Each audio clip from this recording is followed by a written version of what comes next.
Namaste, welcome back to my channel again. आज चाहिँ म तपाईहरुलाई मेरो लास्ट भिडियो इस्कुस सखरखण्ड अनि त्यसपछि पिडालुको स्प्राउटिङ भिडियोको चाहिँ सेकेन्ड पार्ट अपलोड गरिरहेको छु आज है त. So first of all जुन मैले चाहिँ मेरो इस्कुसहरु चाहिँ उमारेको थिए अहिले चाहिँ यो चाहिँ एकदमै मज्जाले वाइन हुँदैछ लहराहरु मज्जाले गइसकेको छ.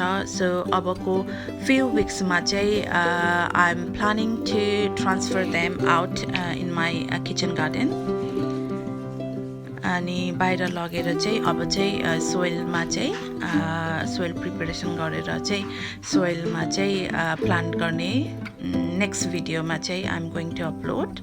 सो यो भयो मेरो इस्कुसको अपडेट. सो दिस कम्स पिडालु. सो पिडालुहरुको पनि मजाले टुसा पलाइसकेको छ अनि यो पनि किचन गार्डनमा ट्रान्सप्लान्ट गर्ने टाइम हुँदैछ. सो यो एउटा पोट चाहिँ मैले चाहिँ इन्डोर प्लान्ट राख्ने प्लान गर्दै छु. So let's see how it goes.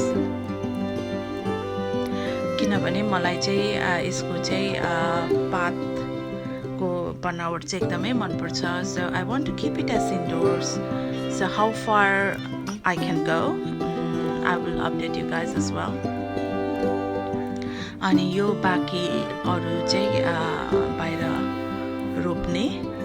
So यो एउटा चाहिँ पात निस्केको चाहिँ I'm going to keep it as indoors. So यो भयो मेरो पिडालु. It's called Taro as well. खोलोखासिया पनि भन्छ यसलाई चाहिँ. यसको साइन्टिफिक नेम. अनि यो भयो मेरो सखरखण्डको update. So last time part 1 मा चाहिँ सखरखण्ड चाहिँ मैले यसरी रोपेको इन्डोर देखाएको थिएँ. हेर्नुस् अहिले मज्जाले लहरा भएर आएको छ. So it's almost time now. So अब मेतिर चाहिँ I am planning to transfer out in the kitchen garden.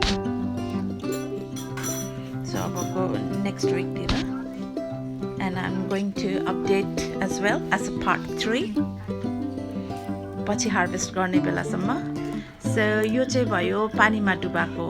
पानीमा डुबाउँदा पनि यसरी मज्जाले पलाउँदै रहेछ तर माटोमा उमारेको चाहिँ एकदमै ठुलो भयो. सो पानीमा उमार्दाखेरि पनि यसरी मज्जाले टुसाहरू पलाउँछ.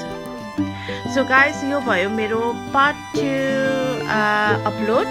So next part 3 upload मा चाहिँ I'm going to plant them in my kitchen garden.